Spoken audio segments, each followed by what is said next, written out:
எல்லாருக்கும் வணக்கங்க. இன்னைக்கு நம்ம என்ன பார்க்க போறோம்னா, குறைவான சம்பளம் உடையவர்கள் அப்புறம் சேமிக்கவே முடியாதுன்னு சொல்றவங்கலாம் எப்படி சுலபமா சேமிக்கலாம் அப்படிங்கிறத தான் பார்க்க போறோம். உங்க வீடியோக்குள்ள போகலாம். ஃபர்ஸ்ட் நான் சொல்ல போற மெத்தட் மாச சம்பளம் வாங்குறவங்க, வார சம்பளம் வாங்குறவங்க, தின சம்பளம் வாங்குறவங்க இப்படி யார் வேணாலும் ஈஸியா சேமிக்கிற மாதிரியான மெத்தட் தான் நான் உங்களுக்கு சொல்லியிருக்கேன். ஃபர்ஸ்ட் மெத்தட் பார்த்தீங்கன்னா, மாசம் நீங்க சம்பளம் வந்தது 250 rupees எடுத்து வச்சிடணும். நான் சொல்லியிருக்கிற இந்த அமௌண்ட் பார்த்தீங்கன்னா மினிமம் 10,000 சேலரி இருக்கிறவங்க எடுத்து வைக்கிற மாதிரியான அமௌண்ட் தான் சொல்லியிருக்கேன். ஒருவேளை உங்கள் சேலரி அதை விட அதிகம் அப்படின்னா நீங்கள் 250க்கு பதிலாக 5 கூட எடுத்து வைக்கலாம். இப்போ ஒருவேளை உங்களுக்கு 20,000 30,000 நீங்கள் அதுக்கேற்ற மாதிரி அமௌண்ட்டை மல்டிபிள் பண்ணி கூட நீங்கள் சேவ் பண்ணிக்கலாம். உதாரணத்துக்கு 250 நீங்கள் சேவ் பண்ணும்போது 250 × 12 போட்டோம்னா 3,000 rupees வருது.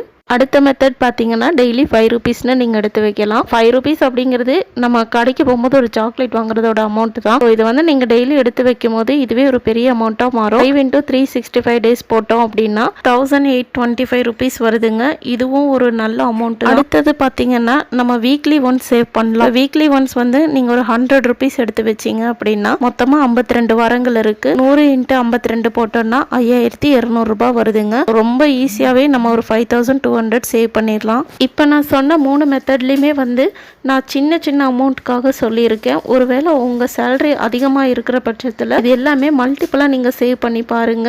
அப்போ ஒரு ஹியூஜ் அமௌண்ட் உங்களுக்கும் கிடைக்கிறதுக்கு நிறைய வாய்ப்பு இருக்குது. 3 மெத்தடில் நம்ம சேவ் பண்ணும்போது டோட்டலாக 10,025 rupees நம்ம சேவ் பண்ண முடியுதுங்க. ஸோ எதுவுமே சேவ் பண்ண முடியல அப்படின்னு சொல்கிறவங்களுக்கு இது ஒரு நல்ல வாய்ப்பு தான். இந்த மாதிரி மெத்தட் யூஸ் பண்ணி நீங்கள் சேவ் பண்ணி பாருங்கள். கண்டிப்பாக உங்களாலேயும் சேவ் பண்ண முடியுங்க. உங்களுக்கு இந்த வீடியோ பிடிச்சிருந்தா மறக்காமல் லைக் கொடுத்து சேனலை சப்ஸ்கிரைப் பண்ணுங்கள். வீடியோ பற்றின கமெண்ட் பாக்ஸில் சொல்லுங்கள். நம்ம இன்னொரு வீடியோவில் மீட் பண்ணுவோம். பாய் ஃப்ரெண்ட்.